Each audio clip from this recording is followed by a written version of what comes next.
నమస్కారం D news కు స్వాగతం నేను మీ మహంతి ముందుకి నాటి ముఖ్యాంశాలు విజయవాడ నగరంలో పార్కుల అభివృద్ధికి ముఖ్యమంత్రి చంద్రబాబు నాయుడు ప్రత్యేక నిధులు కేటాయిస్తున్నారన్న ఎమ్మెల్యే గద్దె రామ్మోహన్ అభివృద్ధి సంక్షేమం కూటమి ప్రభుత్వంతోనే సాధ్యమన్న ఎమ్మెల్యే కలెక్టర్లు అధికారులు మానవీయ కోణంలో ఆలోచించి నిర్ణయాలు తీసుకోవాలని ఆఫీసులో కూర్చొని పేపర్ మీద చూస్తే అంతా చక్కగా ఉంటుందని సవ్యంగానే కనిపిస్తుందని క్షేత్రస్థాయిలో పర్యటించి వాస్తవాలు గ్రహించాలన్న ముఖ్యమంత్రి చంద్రబాబు నాయుడు ప్రజా సమస్యల పరిష్కార వేదికకు రాష్ట్ర ప్రభుత్వం అత్యంత ప్రాధాన్యతనిస్తుందన్న ప్రతి అర్జీ పైన ప్రత్యేక దృష్టి పెట్టి ప్రజల సమస్యలకు నాణ్యమైన పరిష్కారం చూపాలన్న జిల్లా joint collector S Ilakkiya Vijayawada నగరంలో పార్కుల అభివృద్ధికి ముఖ్యమంత్రి చంద్రబాబు ప్రత్యేక నిధులు కేటాయిస్తున్నారని ఎమ్మెల్యే గద్దె రామ్మోహన్ పేర్కొన్నారు. చరిత్రలో అశోకుడు చెట్లు నాటాడు, కానీ గత ముఖ్యమంత్రి మాత్రం చెట్లు కూల్చివేశాడని వ్యాఖ్యానించారు. అభివృద్ధి సంక్షేమం కూటమి ప్రభుత్వంతోనే సాధ్యమని ఆయన పేర్కొన్నారు. విజయవాడ నగరంలో 7వ డివిజన్ మొగల్రాజపురం రావిచెట్టు సెంటర్ వద్ద దూలిపాల వెంకట సుబ్బయ్య సీతారామమ్మ పార్కు అభివృద్ధి పనులకు ఎమ్మెల్యే గద్దె రామ్మోహన్ శంకుస్థాపన చేశారు. శాస్త్రోక్తంగా పూజలు చేసి కార్యక్రమాన్ని ప్రారంభించారు. ఈ సందర్భంగా ఎమ్మెల్యే గద్దె రామ్మోహన్ మాట్లాడుతూ విజయవాడ అభివృద్ధికి సీఎం చంద్రబాబు నాయుడు ప్రత్యేక ప్రాధాన్యత ఇస్తున్నారని తెలిపారు. ఖాళీగా ఉన్న స్థలాల్లో మొక్కల పెంపకానికి ప్రత్యేక నిధులు కేటాయిస్తున్నారని చెప్పారు. కేంద్రం కూడా రాష్ట్ర అభివృద్ధి కార్యక్రమాలకు సహకరిస్తుందని ఆయన పేర్కొన్నారు. చరిత్రలో అశోకుడు చెట్లు నాటాడు, కానీ గత ముఖ్యమంత్రి మాత్రం చెట్లు కూల్చేశాడని ఆయన వ్యాఖ్యానించారు. సీఎం చంద్రబాబు నాయుడు ఆరోగ్యంపై అధిక ప్రాధాన్యత ఇస్తున్నారని, అందులో భాగంగా పార్కుల అభివృద్ధితో పాటు వాకింగ్ ట్రాక్లు ఏర్పాటు చేస్తున్నారని గద్దె రామ్మోహన్ వివరించారు. విజయవాడ అభివృద్ధికి అవసరమైన నిధులు ప్రభుత్వం కేటాయిస్తుందని ఆయన తెలిపారు. ఇప్పుడు చెట్లు నాటినది ఇప్పుడు కూడా మనం చదువుకుంటూ ఉంటాం. అది ఎన్ని వందల సంవత్సరాల క్రితం జరిగిందో మనకు తెలియదు, కానీ సుమారు 500 సంవత్సరాల క్రితం జరిగిన సంఘటన ఈరోజు కూడా పాఠ్యాంశాల్లో మనం చదువుతూ ఉంటాం. ఈ మధ్యకాలంలో ఒక ఆయన చెట్లు నరికెను. ఎవరంటే చెట్లు నరికింది? జగన్మోహన్ రెడ్డి. దీనికి ముందున్న ముఖ్యమంత్రి గారు జగన్మోహన్ రెడ్డి గారు ప్రజలు ఎంతో ఆయనకి పట్టం కట్టి అధికారం ఇప్పిస్తే ఆయన మొత్తం చెట్లు నరికేశాడు. అంటే అశోకుడు చరిత్రకి మరి జగన్మోహన్ రెడ్డి గారి చరిత్ర అందరూ కూడా కలిపి చెప్పుకుంటూ ఉంటారు రానున్న రోజుల్లో. ఈరోజు నారా చంద్రబాబు నాయుడు గారు మరలా ముఖ్యమంత్రి అయిన తర్వాత ఇంకోటి కూడా చెప్పొచ్చండి. అశోకుడు తర్వాత ఈ ప్రపంచంలో చెట్లు నాటే కార్యక్రమాన్ని అత్యధిక ప్రాముఖ్యంగా తీసుకున్న వ్యక్తి నాకు తెలిసినందువరకు నారా చంద్రబాబు నాయుడు గారి. జన్మభూమి అని చెప్పి, శ్రమదానం అని చెప్పి, ప్రతి శుక్రవారం మొక్కలు నాటండి అని చెప్పి ఆయన ముఖ్యమంత్రి తొలి రోజుల నుంచి కూడా ఆ విధానంగా మొక్కలు నాటించి ఆయన ఒక మాట చెబితే, ఆయన ఒక పిలిపిస్తే కాలనీల వాసులందరూ కూడా వేలాది లక్షలాది మొక్కల్ని నాటిన సందర్భం ఇక్కడ మనం గుర్తు చేసుకోవాలి. కలెక్టర్లు అధికారులు మానవీయ కోణంలో ఆలోచించి నిర్ణయాలు తీసుకోవాలని ఆఫీసులో కూర్చొని పేపర్ మీద చూస్తే అంతా చక్కగా ఉంటుంది, సవ్యంగానే కనిపిస్తుంది, కానీ క్షేత్రస్థాయిలో పర్యటించి వాస్తవాలు గ్రహించాలని ముఖ్యమంత్రి చంద్రబాబు నాయుడు కలెక్టర్లకు దిశానిర్దేశం చేశారు. సచివాలయంలోని 5వ బ్లాక్ లో సీఎం చంద్రబాబు నాయుడు అధ్యక్షతన 2 రోజులు కలెక్టర్ల కాన్ఫరెన్స్ ప్రారంభమైంది. తొలి రోజున వివిధ అంశాలపై చర్చించారు. జిల్లాలో ప్రగతి, సంక్షేమ, అభివృద్ధి కార్యక్రమాల అమలుపై సమీక్షించడంతో పాటు కేటగిరీల వారీగా ఆ శాఖలపై సీఎం సమీక్షించారు. లాజిస్టిక్స్, ఇన్ఫ్రా, స్వచ్ఛంద, సర్క్యులర్ ఎకానమీ వంటి అంశాలపై చర్చించారు. సూపర్ 6 P4 అమలు వంటి అంశాల అమలు ఏ విధంగా జరుగుతున్నాయనే అంశాన్ని కలెక్టర్లకు వివరించారు. నిర్దేశించుకున్న లక్ష్యాలకు అనుగుణంగా పనిచేయాలని, అలాగే జిఎస్టిపి గ్రోత్ వంటి అంశాలపై సీఎం దిశానిర్దేశం చేశారు. ఈ సందర్భంగా ముఖ్యమంత్రి మాట్లాడుతూ కొత్తగా నియమితులైన కలెక్టర్లకు ప్రజలు కేబినెట్ తరపున శుభాభినందనలు. కలెక్టర్లు తమను తాము నిరూపించుకోవాల్సిన అవసరం ఉంది. ప్రధాని సీఎం తర్వాత కలెక్టర్లే అత్యంత కీలకమైన వ్యక్తులు. జిల్లా రూపురేఖలు మార్చడంలో వారిదే ప్రధాన బాధ్యత. ప్రభుత్వం రూపొందించిన విధానాలు సంక్రమంగా అమలు చేసేది కలెక్టర్లే. సిఎస్, డీజీపీల నుంచి క్షేత్రస్థాయి వరకు సరైన వ్యక్తి సరైన చోట ఉండాలనే లక్ష్యంతో నియామకాలు చేస్తాం. అన్ని కోణాలు ఆలోచించి ఎమ్మెల్యేల అభ్యర్థులు ఎంపిక, కేబినెట్ కూర్పం చేశాం. అదే తరహాలో సమర్థులైన వారి కోసం కలెక్టర్లు పోస్టింగ్ చేపట్టాం. దీనికి అనుగుణంగా పనిచేయాలి.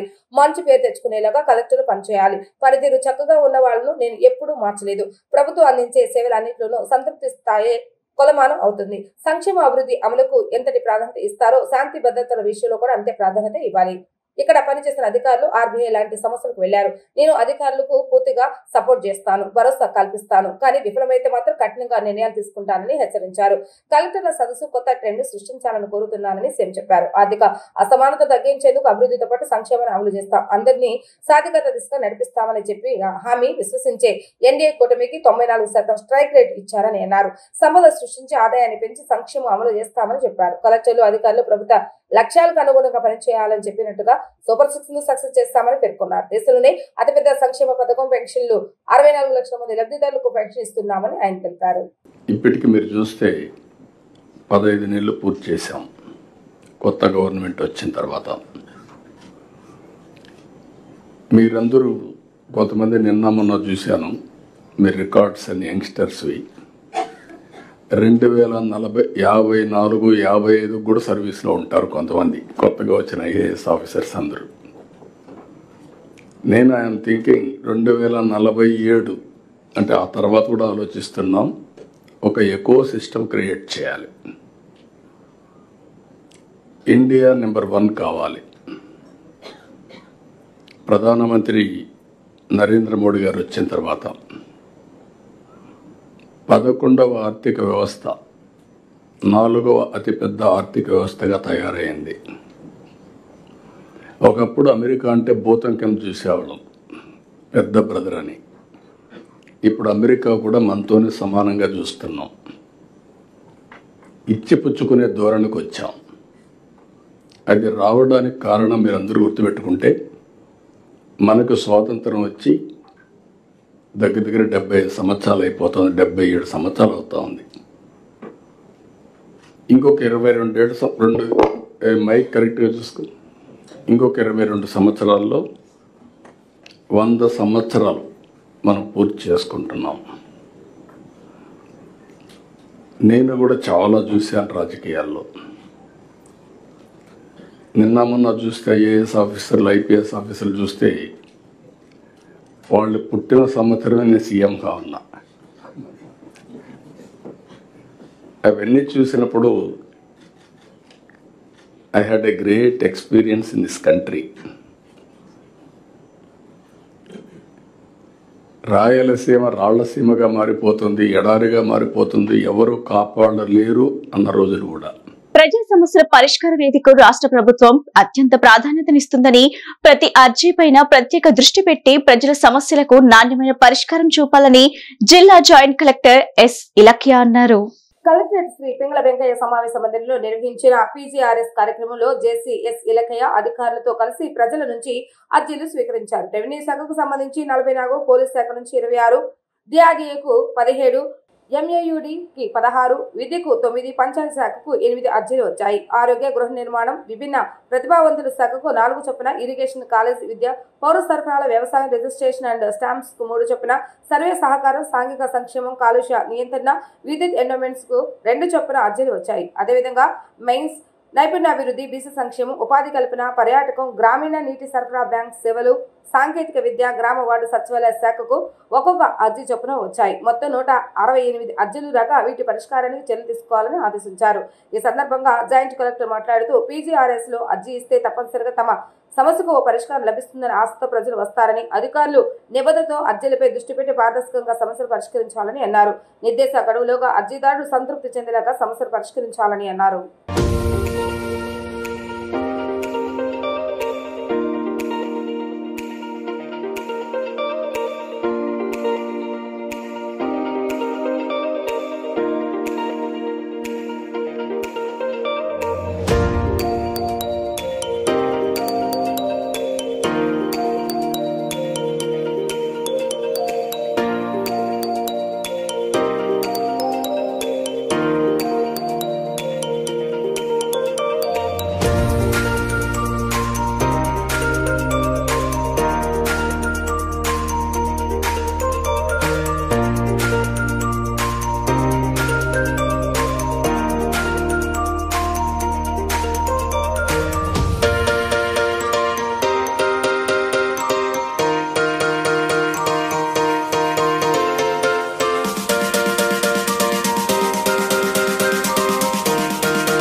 హాస్పిటల్లో అరుదైన కాలేయ శస్త్రచికిత్స విజయవంతమైందని city chief surgeon doctor Hemakrishna Sai తెలిపారు. తీవ్రమైన కాలేయ వ్యాధితో బాధపడుతున్న 40 ఏళ్ల వ్యక్తికి మొట్టమొదటిసారిగా ఎక్కడ జరగని high risk redo heart surgery నిర్వహించామని తెలిపారు.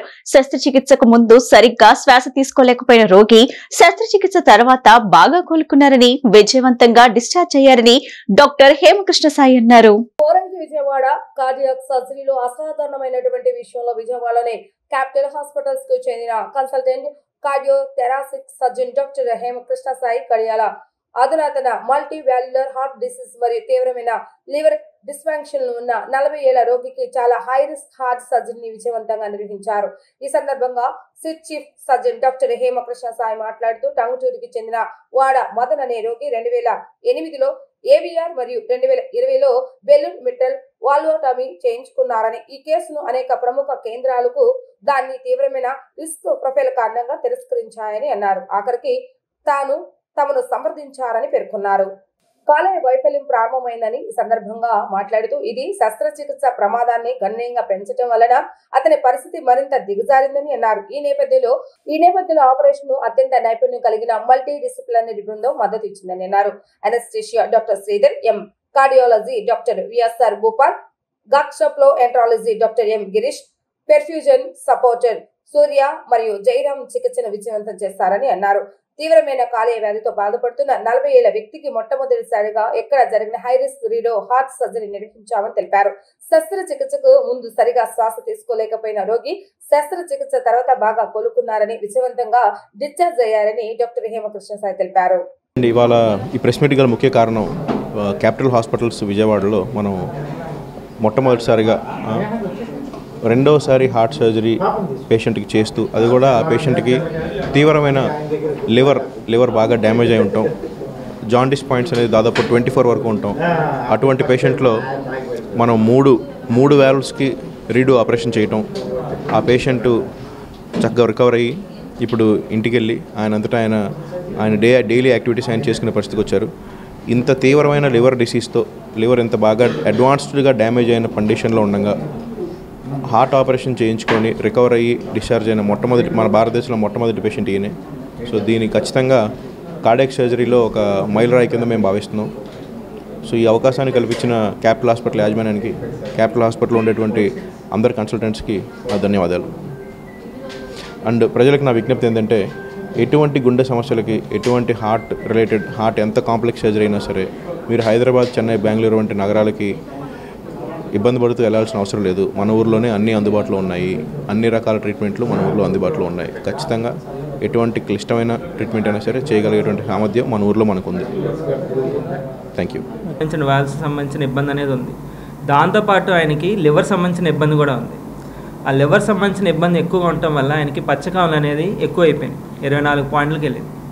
దాంతోపాటు ఆయనకి ఏమైంది అంటే లివర్ సంబంధించిన ఇబ్బంది ఇంకా ఎక్కువ అయిపోవటం వల్ల దానికి సంబంధించిన ఎంజైమ్స్ కానీ అవన్నీ కూడా చాలా వరకు ఎక్కువ అయిపోయి, అది కంట్రోల్ చేయాలి ముందు సర్జరీకి వెళ్ళేటప్పుడు కానీ ఏదైనా సరే. ఎందుకంటే సర్జరీకి వెళ్ళేటప్పుడు కొద్దిగా స్టెబిలైజ్ అయిపోతే పేషెంట్ని తన ప్రాణాపాయ స్థితి ఇంకా ఎక్కువ ఉంటుంది. మామూలుగా అయితే ఇలాంటి కండిషన్లో ఛాన్సెస్ ఆఫ్ సర్వైవల్ చాలా తక్కువ ఉంటుంది. దాంతోపాటు ఈ లివర్ సంబంధించిన ఇబ్బంది ఇంకా ఎక్కువ ఉండటం వల్ల ఏమైందంటే చాలా కష్టం. సో ముందుగానే మనం పేషెంట్ని స్టెబిలైజ్ చేసాం. ఆ స్టెబిలైజ్ చేయడం వల్ల ఏమవుతుందంటే క్లినికల్గా కొద్దిగా ఇంప్రూవ్ అవటం వల్ల ఏమైంది అంటే పేషెంట్కి కొద్దిగా పచ్చకామలు కొద్దిగా తగ్గటం, పేషెంట్ని స్టెబిలైజ్ చేసిన తర్వాతే మన సర్జరీకి అనేది వెళ్ళాలి. సో ముందుగా ఇలాంటి క్లిష్టకరమైన కేసు చేసిన కార్డియాలజిస్ట్ హేమకృష్ణ గారికి ధన్యవాదాలు, కృతజ్ఞతలు చెప్పుకుంటున్నాను. అలాగే మత్తిచ్చే డాక్టర్ శ్రీధర్ గారు లేరు ప్రస్తుతానికి ఇక్కడ. సో ఆయన కూడా చాలా చక్కగా ఆయన కర్తవ్యాన్ని నిర్వర్తించారు ఈ కేసు. ముందుగా మేనేజ్మెంట్ వాళ్ళకి కూడా కృతజ్ఞతలు తెలుపుకుంటున్నాను. ఎందుకంటే ఇలాంటి క్లిష్టకరమైన కేసులు కూడా వాళ్ళ సపోర్ట్ ఎంతో ఉంటుంది కాబట్టి ఇక్కడ నుంచి ముందు కూడా ఫ్యూచర్లో కూడా ఇలాంటి మంచి క్లిష్టకరమైన కేసులు కానీ అలాంటివన్నీ చేస్తారని ఆశిస్తున్నాను. ఈ అవకాశం ఇచ్చిన మేనేజ్మెంట్ వాళ్ళకి కృతజ్ఞతలు. ఇట్లాంటి క్లిష్టమైన కేసులు మీ ద్వారా నేను తెలియజేసేది ఏంటంటే, ప్రజలకి ముఖ్యంగా ఎటువంటి కేసులైనా అంటే మల్టీ డిపార్ట్మెంట్స్ ఉండండి, ఒక డిపార్ట్మెంట్ కాదండి, సింగిల్ డిపార్ట్మెంట్ కాదు కాబట్టి అందరూ టీంతో కలిసి చేయగలిగితే మిరకిల్స్ అద్భుతాలు చేయొచ్చు. అలాంటి అద్భుతం ఉంటుంది. గ్యారంటీగా మీరు పేషెంట్తో కూడా మాట్లాడచ్చు. ఆయన ఇక్కడ హాస్పిటల్కి రాకముందు ఎలా ఉంది, ఇప్పుడు సర్జరీ అయిన తర్వాత ఎలా ఉంది అనేది మీరు డైరెక్ట్గా పేషెంట్తో మాట్లాడి తెలుసుకోవచ్చు.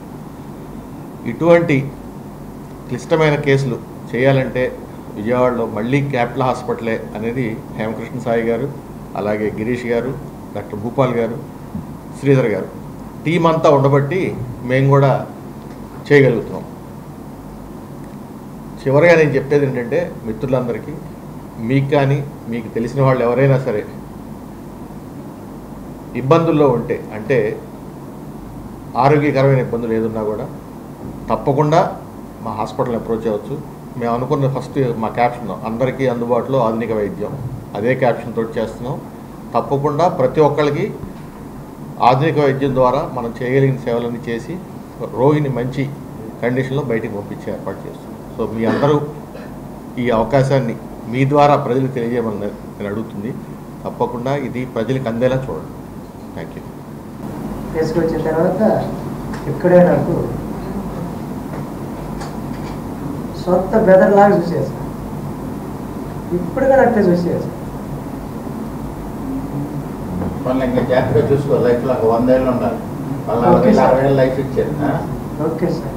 పునర్జన్మ అంతే. బ్రదర్ నా బ్రదర్ అంటాడు సార్. బ్రదర్ అంటారు. నన్ను బ్రదర్ అంటాడు. నాకన్నా పెద్దోడు, నన్ను అనవాక నా బ్రదర్లు అంటాడు. బ్రదర్ నీకేం కావాలి, డేర్ పంపిస్తాను అని చెప్పాడు సార్. అట్లానే పంపిస్తున్నాడు సార్. అంతకంటే కృతజ్ఞతలు ఇక్కడ నేను చెప్పుకోవాలి సార్. బాగా సంతోషంగా ఉన్నా, హ్యాపీగా అయితే హ్యాపీ సార్. చక్కగా చేశారు నీకైతే. అస్సలు సార్ అసలు బ్రదర్ అంటారు సార్. ఎవరు బ్రదర్ అన్న డాక్టర్ అట్లా హెల్ప్ అంటారు సార్. బ్రదర్ తమ్ముడు అంటాడు. నాకంటే చిన్నవాడు అంటాడు.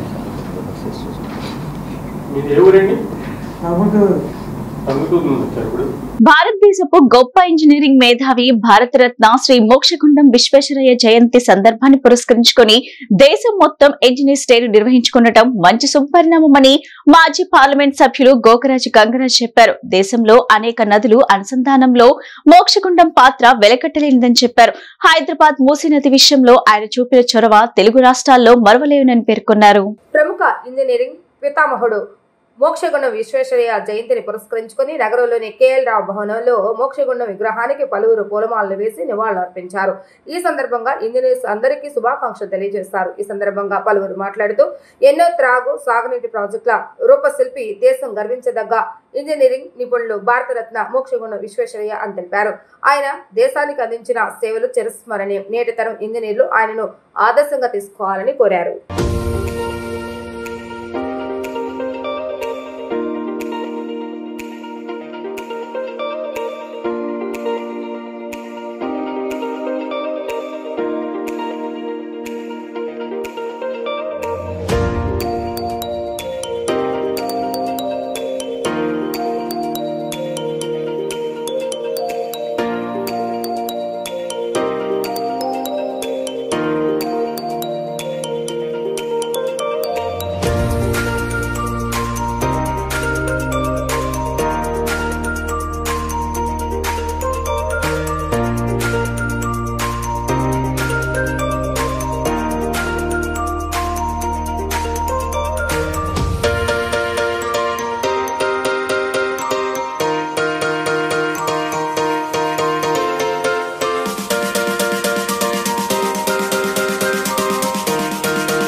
ఆఫ్ ఇంజనీర్స్లో మొదటి నుంచి చాలా బాగా ఈ ప్రపంచాన్ని పైకి అన్ని రకాలుగా డెవలప్ చేస్తున్న ఇంజనీర్స్కి మయూడ్ లాంటి వ్యక్తులు ఉన్న దీనిలో సరైన ఇది చేయలేదని చెప్పి ఇండస్ట్రీ కోసమని ఇండస్ట్రీకి కేవలం ఇండస్ట్రీకి ఒక అవార్డు ఇవ్వాలన్న అభిప్రాయం ఇన్స్టిట్యూషన్ కలిగి వాళ్ళు మెసేజ్ పెట్టారు. ఎస్, ఇది దీనికి ఇవ్వదగింది, మా ఇండస్ట్రీ అంతా వెనకబడిపోయింది, మా ఛాంపియన్స్ మార్గదర్శకులు గంగరాజు గారు చాలా చేశారు.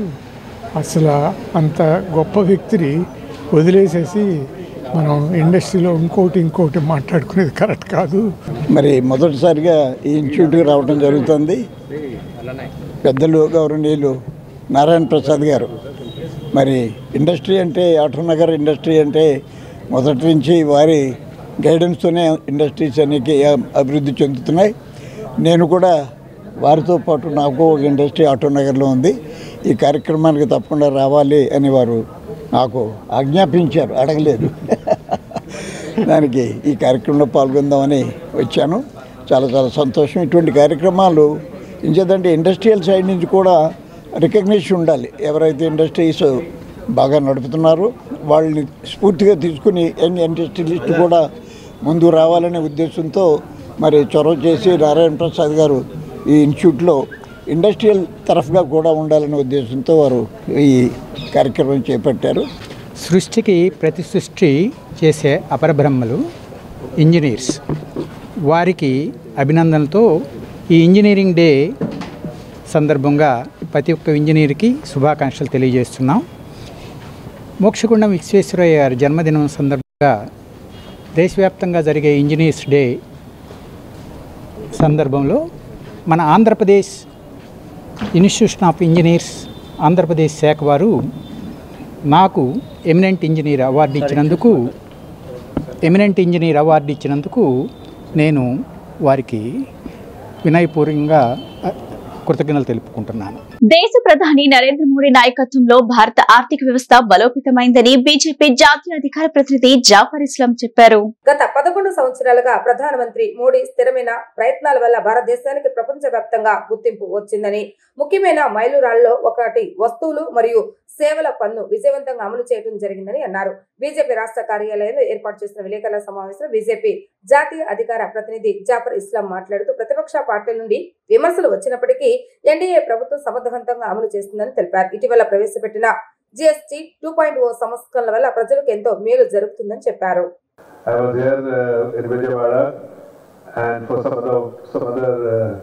program, and I took this opportunity to speak to you about some historic decisions which has been taken by our government very recently.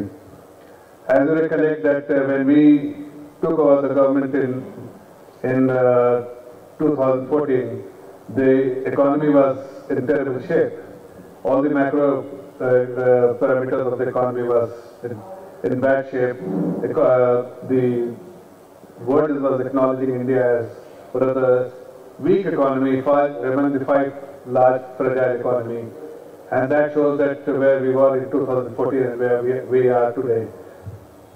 But while we have crossed various bridges in last 11 years, and the economy is in good shape, but thanks to these various structural reforms have been undertaken by the Honorable Prime Minister and various policies and policy initiative which was taken by the Honorable Prime Minister in the last 11 years. As a result, the economy has become very sound, the macro stability is there, and all the parameters looking very good compared to what we had in 2014.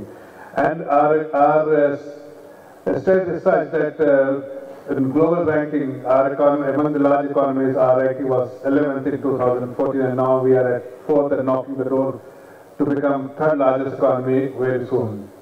But during this entire 11 years, we have taken various initiatives and various structural reforms undertaken. One of them was GST, which was a historic reform which was taken in 2017. Diarrhoea కారణంగా నేటి వరకు ఒక్క మరణం కూడా సంభవించలేదని నాగవంశ అభివృద్ధి సంక్షేమ corporation chairman ఎరుపోతు Ramanarao TDP రాష్ట్ర కార్యదర్శి నవనీతం సాంబశివరావు తెలిపారు.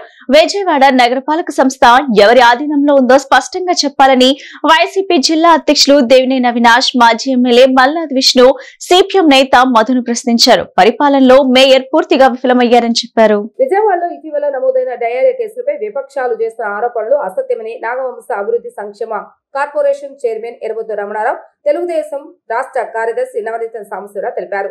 రాజరాజేశ్వరిపేటలో ఏర్పాటు చేసిన విలేకరుల సమావేశంలో వారు మాట్లాడుతూ ఈ నెల 10వ తేదీ నుంచి డయేరియా కేసులు నమోదు కావడంతో వెంటనే ప్రభుత్వం స్పందించి వైద్య శిబిరాలు ఏర్పాటు చేసిందని చెప్పారు. ప్రభుత్వ హాస్పిటల్లో ప్రత్యేక బ్లాక్ ఏర్పాటు చేసి చికిత్స అందజేస్తున్నామని, జిల్లా యంత్రాంగం మొత్తం రాత్రింబవళ్లు కష్టపడి పనిచేస్తుందని తెలిపారు. అయితే విపక్షాలు లేనిపోయిన ఆరోపణలు చేస్తూ ప్రజలు గందరగోళానికి గురి చేస్తున్నారని విమర్శించారు.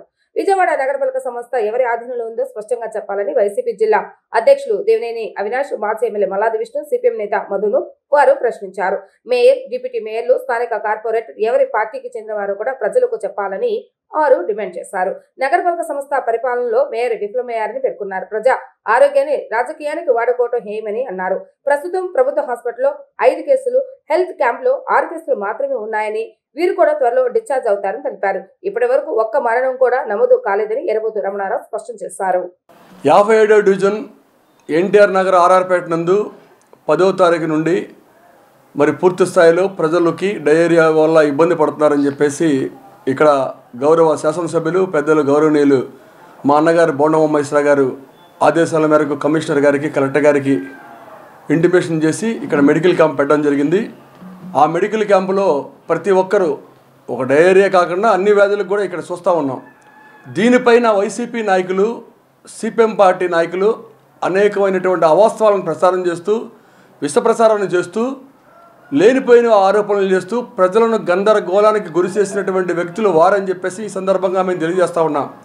నిజ నిర్ధారణ కమిటీ అంట నిన్న. నిజ నిర్ధారణ కమిటీ వల్ల ఈ డివిజన్ ప్రజలకు ఏం ఒరిగిందని చెప్పేసి నేను సూటిగా మల్లాది విష్ణు గారిని, జిల్లా పార్టీ అధ్యక్షుడైనటువంటి దేవినేని అవినాష్ని, వచ్చినటువంటి మధు, సిపిఎం పార్టీ మధుసూదన్ రెడ్డి గారిని, ఉన్నటువంటి వారి టీము మరి మొండితోక జగన్మోహన్ రావు గారిని కానీ, ఉన్నటువంటి కార్పొరేటర్లు కానీ అందరిని అడుగుతూ ఉన్నా, మేయర్ గారిని కూడా.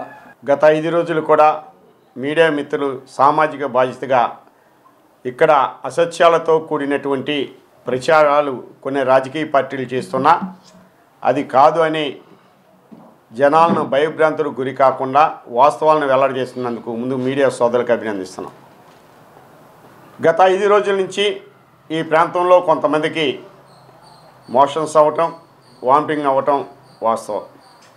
దానికి సంబంధించినటువంటి వారి ఆరోగ్యాన్ని కాపాడేటువంటి బాధ్యత రాష్ట్ర ప్రభుత్వం నుంచి ప్రారంభమయ్యి తక్షణమే ఈ డివిజన్ నడిఒడ్డైనటువంటి జాకంజిల్ స్కూల్లో క్యాంపును ఏర్పాటు చేసి వెంటనే ప్రభుత్వ హాస్పిటల్లో కూడా సంబంధితమైనటువంటి వార్డులని ఈ డివిజన్ నుంచి వచ్చేటువంటి వారికి ప్రత్యేకంగా ఏర్పాటు చేయడంతో ఒక్క ప్రాణహాని కూడా జరగలేదని రికార్డు పరంగా, పేపర్ పరంగా ప్రకటిస్తున్నాం. బీసీలకు కూటమి ప్రభుత్వం పెద్దపీట వేసిందని జాతీయ బీసీ సంక్షేమ సంఘం రాష్ట్ర ఇన్ఛార్జ్ యలగాల నూకానమ్మ యాదవ్ అన్నారు. స్థానిక సంస్థ ఎన్నికల్లో బీసీలకు కనీసం 34% రిజర్వేషన్లు కల్పించాలని కోరారు. బీసీ రక్షణ చట్టం అమలుకు కృషి చేయాలని, చట్టసభల్లో బీసీలకు 50% రిజర్వేషన్ కోసం ఢిల్లీలో జరిగిన మహాధర్నా సెమినార్ కార్యక్రమానికి హాజరు కావిన కూటమి ఎంపీల మద్దతుకు కృతజ్ఞతలు తెలిపారు. ముఖ్యమంత్రి నారా చంద్రబాబు నాయుడు బీసీలకు నామినేట్ పదవుల్లో ఎమ్మెల్యేలు, ఎంపీలు, రాజ్యసభ, శాసనమండలి సభ్యులు, పార్టీ పదవుల్లో అవకాశాలు కల్పించారని జాతీయ బీసీ సంక్షేమ సంఘం నాయకులు కృతజ్ఞతలు తెలిపారు.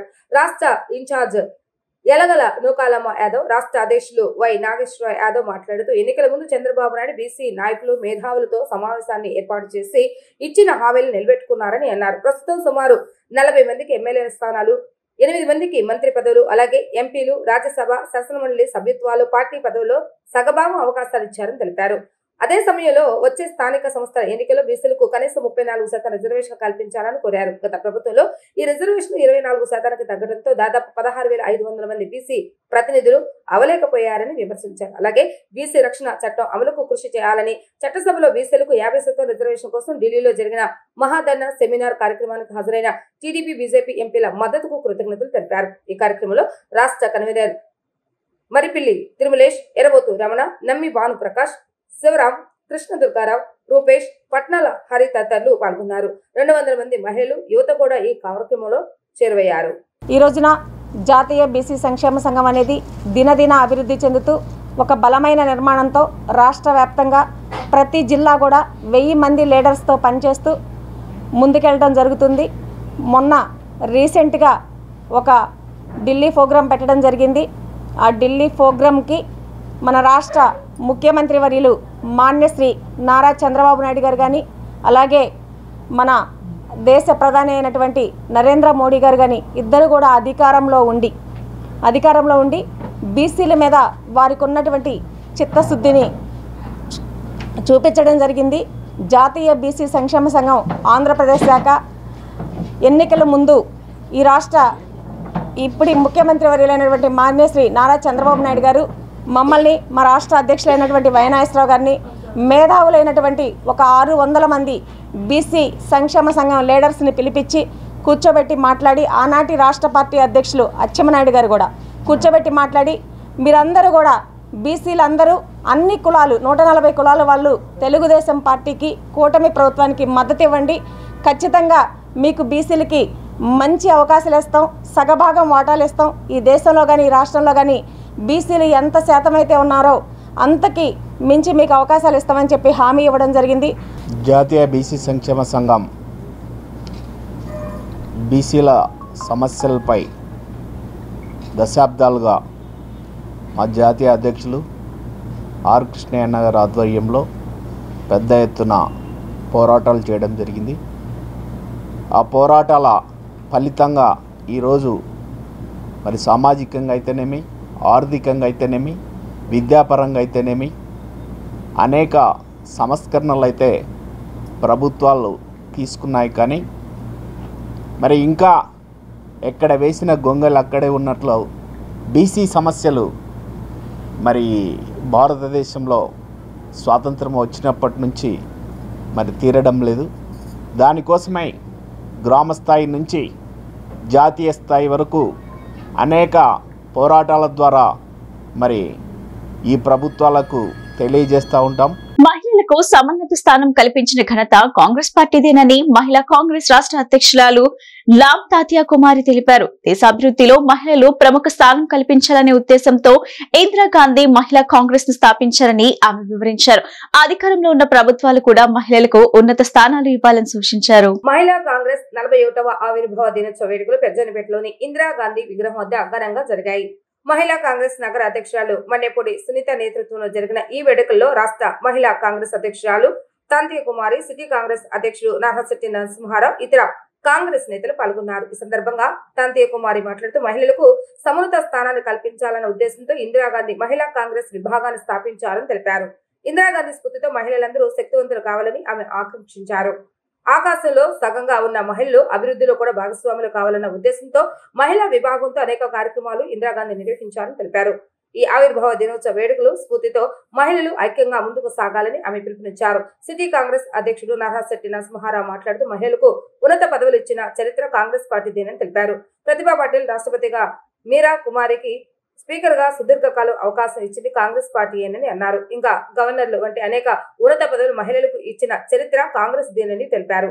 మహిళల అభ్యున్నతి, హక్కుల రక్షణకు కాంగ్రెస్ పార్టీ కట్టుబడి ఉందని అన్నారు.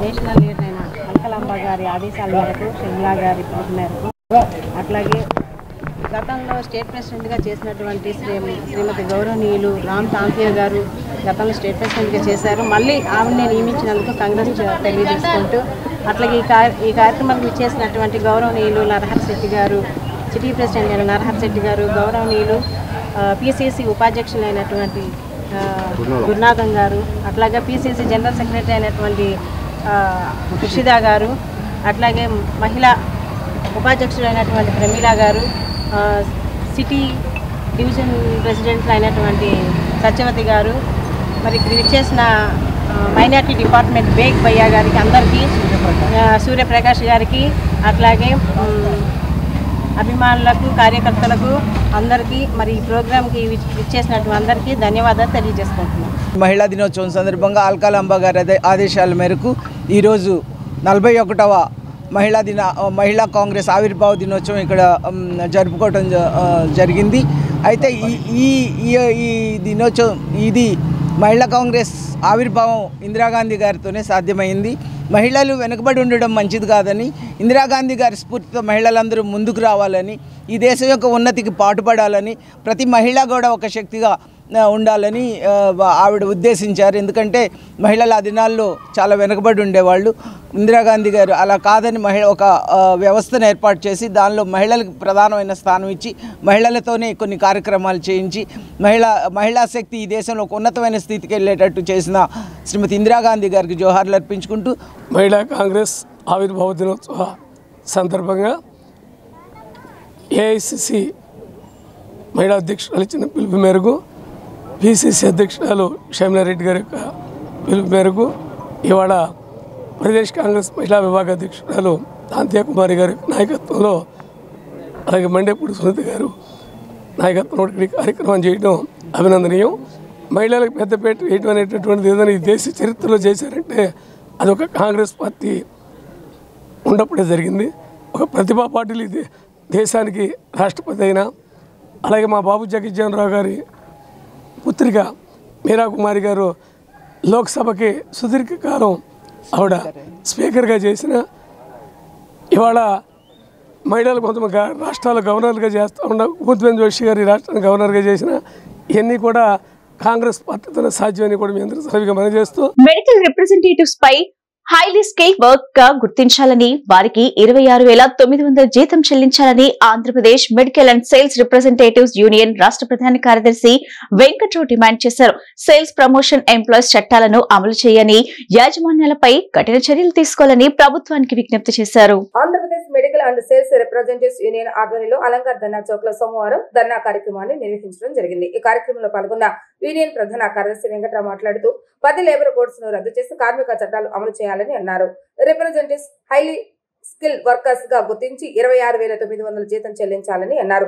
రిప్రజెంటేటివ్స్ కి చట్టబద్ధమైన పని విధానాలు కల్పించాలని అన్నారు. వ్యక్తిగత గోప్యతకి భంగం కలిగించే డిజిటల్ పద్ధతులను ఆపాలని అన్నారు.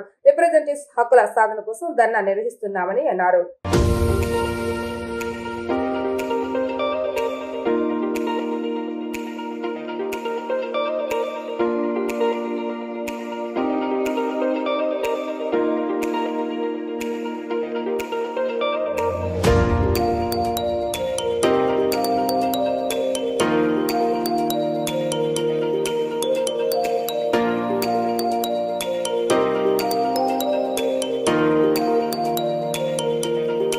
ఈరోజు ఈ ధర్నా చౌక్ దగ్గర వందలాది మంది మెడికల్ అండ్ సేల్స్ రిప్రజెంటేటివ్స్ వచ్చి ధర్నా కార్యక్రమం నిర్వహిస్తున్నారు. మా ముఖ్యమైన డిమాండ్స్ మెడికల్ అండ్ సేల్స్ రిప్రజెంటేటివ్ని హైలీ స్కిల్డ్ వర్కర్స్గా గుర్తించి కనీస వేతనం 26,900 ఇవ్వాలని చెప్పి, అదేవిధంగా లేబర్ కోడ్స్ అనేవి కార్మిక వర్గం యొక్క గొంతు కోసేటట్టు కేంద్ర ప్రభుత్వం పట్టుకొస్తే ఇక్కడ చంద్రబాబు నాయుడు గారు కానీ వైఎస్ జగన్మోహన్ రెడ్డి గారు కానీ వీరు ఎటువంటి ఆలోచన లేకుండా లేబర్ కోడ్స్ని ఇంప్లిమెంట్ చేసేటట్టు ఆ లేబర్ కోడ్స్కి సపోర్టుగా ఇక్కడ ప్రభుత్వాలు ఉన్నాయి. వాటిని వెంటనే రద్దు చేయాలని, రద్దు చేయడం ద్వారా సేల్స్ ప్రమోషన్ ఎంప్లాయీస్ యాక్ట్ ఏదైతే ఉందో దాన్ని పునరుద్ధరించాలని, సేల్స్ ప్రమోషన్ ఎంప్లాయీస్ యాక్ట్ని ఉల్లంఘించిన యాజమాన్యాలకు జైలు శిక్ష విధించాలని చెప్పి మెడికల్ అండ్ సేల్స్ రిప్రజెంటేటివ్కి ఇప్పటికీ నిర్దిష్టమైన పని విధానం లేదు. 2017లో త్రైపాక్షిక కమిటీ కూర్చున్నాం. అప్పటి నుంచి ఇప్పటి వరకు కేంద్ర ప్రభుత్వం త్రైపాక్షిక కమిటీని పిలవలేదు. వెంటనే త్రైపాక్షిక కమిటీని పిలిచి మా సమస్యలను పరిష్కరించాలని మేము డిమాండ్ చేస్తున్నాం. దీంతో పాటు ప్రజలకు సంబంధించిన అనేక సమస్యల మీద మెడికల్ అండ్ సేల్స్ రిప్రజెంటేటివ్స్ పోరాటాలు, ఉద్యమాలు చేస్తున్నారు. ఈరోజు మందుల మీద పన్ను అనేది ఉండకూడదని గత 15 ఏళ్ళు 20 ఏళ్ళ నుంచి నుంచి పోరాటం చేస్తున్నాం. అప్పుడు వ్యాట్ ఉండేది, 18% ఉండేది. ప్రతి సంవత్సరం ఒక దేశభక్తియుతమైన సమ్మె చేసేవాళ్ళం. మందుల మీద పన్ను ఉండకూడదని 18% నుంచి 4% తీసుకొచ్చాం. జిఎస్టీ వచ్చిన దగ్గర నుంచి జిఎస్టీ మీద మందుల మీద పన్ను ఉండకూడదని పెద్ద పోరాటం చేశాం. ఈ రోజు 33 రకాల పన్నులు మందుల మీద జిఎస్టీ 0% చేశారు. కానీ వందలాది నిత్యావసర మందులు ఇంకా ఉన్నాయి. 5%, 12%, 18%. అసలు మందులు అనేవి ఒక ఎసెన్షియల్ కమోడిటీ, విలాసవంతమైన వస్తువు కాదు. మందుల మీద ఎటువంటి పన్ను ఉండకూడదని, ప్రభుత్వ రంగ మందుల కంపెనీలు, వ్యాక్సిన్ కంపెనీలను పునరుద్ధరించాలని, ఆరోగ్య రంగంపై 5% పైగా కేటాయింపులు చేయాలని, ప్రభుత్వ మెడికల్ కళాశాల ప్రైవేటీకరణ ఆపాలని ఈ డిమాండ్ చేస్తున్నాం. పాలకుల నిర్లక్ష్యం కారణంగానే న్యూ రాజరాజేశ్వరపేటలో అతిసార ప్రబలి 6 మృతి చెందారని సిపిఎం ఫ్లోర్ లీడర్ బోయ సత్యబాబు ఆరోపించారు. పాలకుల నిర్లక్ష్యం ప్రజల ప్రాణాలకు ముప్పుగా పరిణమించిందని ఆయన ఆందోళన వ్యక్తం చేస్తారు. ఇంతటి విపత్తు సంభవించిన పాలక పార్టీ నేతలు ఘటనా స్థలాన్ని సందర్శించడం, బాధితులను పరామర్శించడం, బాధిత కుటుంబాలకు స్వచ్ఛమైన త్రాగునీరు సరఫరా చేయడం లాంటి చర్యలు చేపట్టకపోవటానికి ఆయన తప్పుపట్టారు. ఇలాంటి పరిస్థితుల్లో రేపు జరగాల్సిన కౌన్సిల్ సమావేశాన్ని మేయర్ భాగ్యలక్ష్మి ఏ విధంగా రద్దు చేస్తారని సత్యబాబు నిలదీశారు. విజయవాడ నగరంలో అతిసార విజృంభించి ఇప్పటికీ 6 దాకా మరణించారు. సుమారు 1000 మంది పైన బాధితులు వివిధ ఆసుపత్రుల్లో వైద్య చికిత్సలు పొందినవారు కానీ పొందుతున్నవారు కానీ ఉన్నారు. ఇంత తీవ్రమైనటువంటి విపత్తు విజయవాడ నగరానికి వచ్చిన ఈరోజు పాలకులు దీనికి కారణం ప్రధానంగా వాళ్ళ వైఫల్యాలే దీనికి కారణం. ఇంతమంది ప్రజలు అనారోగ్యానికి గురి కావడానికి కూడా పాలకుల యొక్క నిర్లక్ష్యం, అధికారుల యొక్క నిర్లక్ష్యం ఈ ప్రజల యొక్క ప్రాణాల మీద ముప్పు తీసుకొచ్చింది. ముఖ్యంగా మంచినీటి సరఫరా వ్యవస్థలో పూర్తి నిర్లక్ష్యం జరుగుతుంది. అది మంచినీటి సరఫరా ప్రారంభించుతున్నటువంటి హెడ్ వాటర్స్ నుంచి విడుదల చేస్తున్నటువంటి మంచినీరు మధ్యలో అనేక చోట్ల అవుట్ఫాల్ డ్రైన్లు కలుస్తున్నాయి, యూజీడీ లైన్లు కలుస్తున్నాయి. ఈ నిర్వహణ మెయింటెనెన్స్ సక్రమంగా లేనందువల్ల మంచినీటి కాలుష్యం వల్ల, మంచినీరులో మురుగునీరు కలవడం వల్ల ఈ ప్రజల యొక్క ప్రాణాలు కోల్పోవాల్సిన పరిస్థితి వచ్చింది. వేలాది మంది ప్రజలు వాంతులు విరోచనాలతో నగరం నలుమూలల మరి ఆసుపత్రులు పాలవుతున్నటువంటి పరిస్థితి కొనసాగుతుంది. ముఖ్యంగా గత 10 రోజుల క్రితం నుండి న్యూ రాజరాజపేట 57వ డివిజన్కి సంబంధించిన ప్రాంతంలో ఈ సంఘటన యొక్క తీవ్రత చాలా తీవ్రంగా ఉంది. ఈ విషయంలో మొదటి 2వ రోజే మేము ఆ ప్రాంతాన్ని సందర్శించడం, అక్కడికి విచ్చేసినటువంటి కలెక్టర్లకి, అధికారులకి ఈ విషయం యొక్క తీవ్రతని చెప్పినా కానీ వారు మరి స్పందన సరైన పద్ధతిలో లేని పరిస్థితి. ఆ ప్రజలందరికీ స్వచ్ఛమైన మంచినీరు అందించే చర్యలు వెంటనే చేపట్టాలని కోరితే ట్యాంకర్ల ద్వారా పంపించిన పరిస్థితి. అంటే ఒక 5 రోజుల కాలం అంతా వృధాగా పోయిన పరిస్థితి. అలాగే అక్కడ ప్రజలకి ఈరోజు బాధితులైనటువంటి కుటుంబాలకి మరి మంచినీటితో పాటుగా వారికి భోజన వసతులు, అలాగే నిత్యావసర వస్తువులు అందించాల్సిన ప్రభుత్వం ఏమాత్రం ఇప్పటికీ పట్టించుకోకుండా గాలి వదిలేశారు. బిల్డింగ్ వర్కర్స్ వెల్ఫేర్ బోర్డు నుంచి అమలవుతున్న వివిధ సంక్షేమ పథకాలను కూటమి ప్రభుత్వం అమలు చేయాలని AP building and other construction workers union ప్రధాన కార్యదర్శి ఆర్వి నరసింహారావు డిమాండ్ చేశారు. రాష్ట్రంలోని సంక్షేమ బోర్డులో 3000 కోట్ల నిధులు ఉండి ఒక్క సంక్షేమ పథకాన్ని కూడా అమలు చేయడం లేదని ఆవేదన వ్యక్తం చేశారు. ప్రభుత్వం స్పందించి కార్మికుల న్యాయమైన డిమాండ్లను పరిష్కరించాలని, లేని పక్షంలో భవిష్యత్తులో జరగబోయే సమరశీల పోరాటాలకు ప్రభుత్వమే పూర్తి నైతిక బాధ్యత వహించాల్సి ఉంటుందని హెచ్చరించారు. బిల్డింగ్ వర్కర్స్ వెల్ఫేర్ బోర్డు ద్వారా సంక్షేమ పథకాలు అమలు చేయాలని డిమాండ్ చేస్తూ AP building and other construction workers union ఆధ్వర్యంలో లేబర్ కమిషనర్ ఆఫీస్ ముట్టడి కార్యక్రమం నిర్వహించారు. ఈ ఆందోళన కార్యక్రమంలో కార్మికులు పెద్ద ఎత్తున పాల్గొన్నారు. ఈ సందర్భంగా యూనియన్ ప్రధాన కార్యదర్శి ఆర్వి నరసింహారావు మాట్లాడుతూ బిల్డింగ్ వర్కర్స్ వెల్ఫేర్ బోర్డు నుంచి అమలవుతున్న వివిధ సంక్షేమ పథకాలను గత వైసీపీ ప్రభుత్వం ఆపేసి భవన నిర్మాణ కార్మికులకు తీవ్రమైనటువంటి అన్యాయం చేస్తుందని గుర్తు చేశారు. వెల్ఫేర్ బోర్డును పునరుద్ధరించి సంక్షేమ పథకాలను అమలు చేస్తామని ముఖ్యమంత్రి నారా చంద్రబాబు నాయుడు, ఉప ముఖ్యమంత్రి పవన్ కళ్యాణ్ ఎన్నికల మేనిఫెస్టోలో హామీ ఇచ్చారని తెలిపారు. ప్రభుత్వం ఏర్పాటై ఏడాది పూర్తయినా ఈ హామీ అమలు కావటం లేదని పేర్కొన్నారు. దేశంలోని అన్ని రాష్ట్రాల్లో భవన నిర్మాణ కార్మికులకు ఆయా రాష్ట్రాల వెల్ఫేర్ బోర్డు ద్వారా వివిధ రకాల సంక్షేమ పథకాలు అమలు చేస్తున్నామని వివరించారు. రాష్ట్రంలో 3000 కోట్ల నిధులు ఉండి ఒక సంక్షేమ పథకాన్ని కూడా అమలు చేయడం లేదని ఆవేదన వ్యక్తం చేశారు. ఎన్నికలు ఇచ్చిన హామీ మేరకు తక్షణమే కూటమి ప్రభుత్వం బోర్డు ద్వారా సంక్షేమ పథకాలను అమలు చేయాలని డిమాండ్ చేశారు. ఈ పథకాల అమలు వల్ల రాష్ట్ర ప్రభుత్వానికి 1 రూపాయి కూడా ఖర్చు కాదని తెలిపారు. అవసరమైన నిధుల చట్ట ప్రకారం వసూలు చేసి సెస్ ద్వారా బోర్డులో ఉన్నాయని పేర్కొన్నారు. ప్రభుత్వం స్పందించి కార్మికుల న్యాయపరమైనటువంటి డిమాండ్లను పరిష్కరించాలని అన్నారు. లేదంటే భవిష్యత్తులో జరగబోయే సమస్యల పోరాటాలకు ప్రభుత్వమే పూర్తి నైతిక బాధ్యత వహించవలసి ఉంటుందని హెచ్చరించారు. వార్తలు ముగించే ముందు ముఖ్యాంశాలు మరోసారి. విజయవాడ నగరంలో పార్కుల అభివృద్ధికి ముఖ్యమంత్రి చంద్రబాబు నాయుడు ప్రత్యేక నిధులు కేటాయిస్తున్నారన్న ఎమ్మెల్యే గద్దె రామ్మోహన్. అభివృద్ధి సంక్షేమం కూటమి ప్రభుత్వంతోనే సాధ్యమన్న ఎమ్మెల్యే. కలెక్టర్లు అధికారులు మానవీయ కోణంలో ఆలోచించి నిర్ణయాలు తీసుకోవాలని, ఆఫీసులో కూర్చొని పేపర్ మీద చూస్తే అంతా చక్కగా ఉంటుందని, సవ్యంగానే కనిపిస్తుందని క్షేత్రస్థాయిలో పర్యటించి వాస్తవాలు గ్రహించాలన్న ముఖ్యమంత్రి చంద్రబాబు నాయుడు. ప్రజా సమస్యల పరిష్కార వేదికకు రాష్ట్ర ప్రభుత్వం అత్యంత ప్రాధాన్యతనిస్తుందన్న ప్రతి అర్జీపైన ప్రత్యేక దృష్టి పెట్టి ప్రజల సమస్యలకు నాణ్యమైన పరిష్కారం చూపాలన్న జిల్లా జాయింట్ కలెక్టర్ ఎస్ ఇలఖ్యా. ఈ బులెటిన్ ఇంతటితో సమాప్తం. తిరిగి మరో బులెటిన్ కలుద్దాం. నమస్కారం.